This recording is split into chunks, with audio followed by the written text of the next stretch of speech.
Hello, crafty peeps. Welcome back to my channel, Crafty-ish Kristen. Today I am going to show you how I prep my diamond painting canvas before I get started. I prefer to use release paper and I don't section with washi tape. I have cats and I find that if I leave any kind of delicious plastic like this out, they will come and chew on it.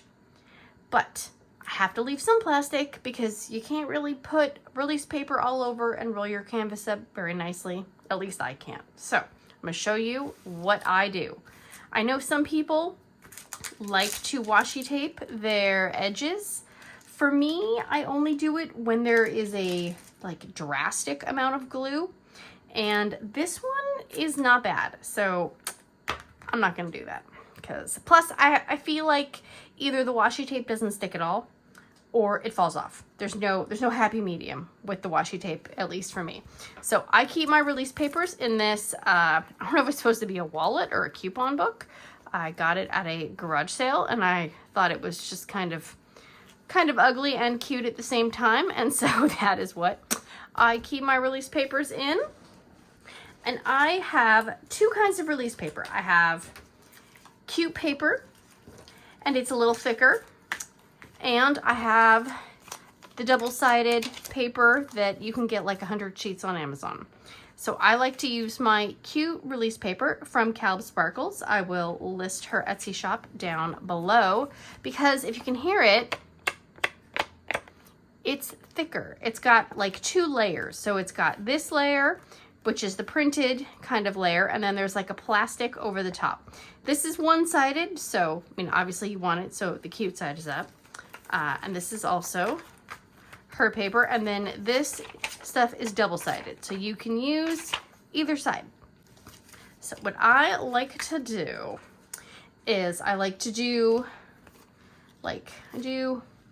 about 2 of these down like that. And then I do a row of the plain. And I will show you how I'll do that. So it doesn't matter if I start in the left or right corner. I mean, I tend to move the release paper over, depending on how much time I have. So I have no solid measurement system, I guess. So what I like to do is I just get a general idea of where I want my line to kind of stop, right? So let's say there. Then I will take this one and I will put this one and create the straight line with this particular one. Because when I take off the patterned one, that is going to leave a straight line so I can have kind of even, straight sections. So I will show you again. So I will go all the way across, and rounds are a little bit trickier just because there's not like a straight line, but we'll make do. And then, so as you can see, I am going, and these are repositionable, obviously. So if you start working on a section and you're like, oh, that's not straight, and then you can just peel it up and reposition it. So, and there's always going to be overhang. I always have overhang over each piece, and there's going to be some overhang on the side. I don't have, like I said, I don't have exact sections because sometimes I might have more time, and so I might peel off 2 rows instead of, 1.